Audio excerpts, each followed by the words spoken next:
తాళ్లరేవు మండల పరిధిలోని కాపులపాలెంలో పునర్నిర్మించిన శ్రీ ధర్మశాస్త్ర అయ్యప్ప స్వామివారి ఆలయ ప్రథమ వార్షికోత్సవం సోమవారం ఘనంగా జరిగింది. ఆలయ అభివృద్ధి కమిటీ అధ్యక్షుడు మోపూరి శ్రీనివాస్ కిరణ్ ఆధ్వర్యంలో వార్షికోత్సవ సందర్భంగా గురుస్వాములు తోట తాతాలు, మల్లిపూడి చంద్రరావు, తిరగళ్ల రాంబాబు, చీకట్ల మోహన్, పిల్లి యేసు, పానుగంటి వెంకన్నల నేతృత్వంలో విశేష పూజలు నిర్వహించారు.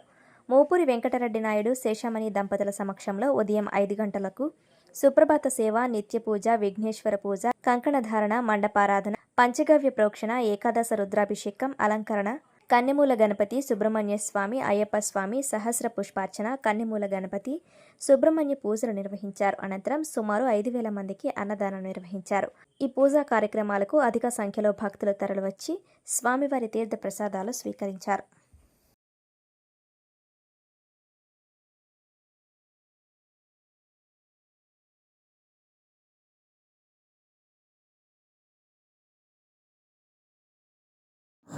ఈ రోజున కాకినాడ జిల్లా తాళ్లరేవు మండలం కాపులపాలెం గ్రామంలో చేసుకున్న శ్రీ ధర్మశాస్త్ర అయ్యప్ప స్వామి ఆలయ ప్రథమ వార్షికోత్సవం చాలా అంగరంగ వైభవంగా భక్తుల సందోహంతో చాలా కోలాహలంగా జరిగింది.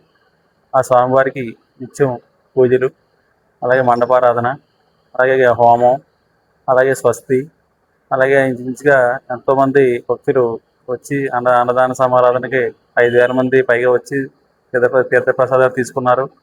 ఇంచుమించుగా ఒక 20 మంది దంపతులు బ్రాహ్మణ ఉత్తములచే పూజాధికారి కూడా అందుకోవడం జరిగింది. ఈ కార్యక్రమానికి సహకరించిన దాతలకి, భక్తులకి, ప్రజలందరికీ కూడా మా హృదయపూర్వక నమస్కారం తెలియజేసుకుంటున్నాం. ఇదే వార్షికోత్సవాన్ని కొనసాగిస్తూ మేము కార్తీక మాసంలో కూడా భిక్షా కార్యక్రమం 54 రోజులు ఏర్పాటు చేయడం జరుగుతుంది. స్వామివారి సహకారంతో, స్వామివారి ఆశీస్సుతోటి ఇవన్నీ చేయించున్నాం. రేపు భవిష్యత్తులో కూడా ఈ గుడిని బాగా డెవలప్ చేయడానికి ప్రయత్నం చేస్తున్నాం. ఈ గుడి ఆవరణలోనే నూతన కళ్యాణ మండపం కూడా నిర్మాణం జరుగుతుంది.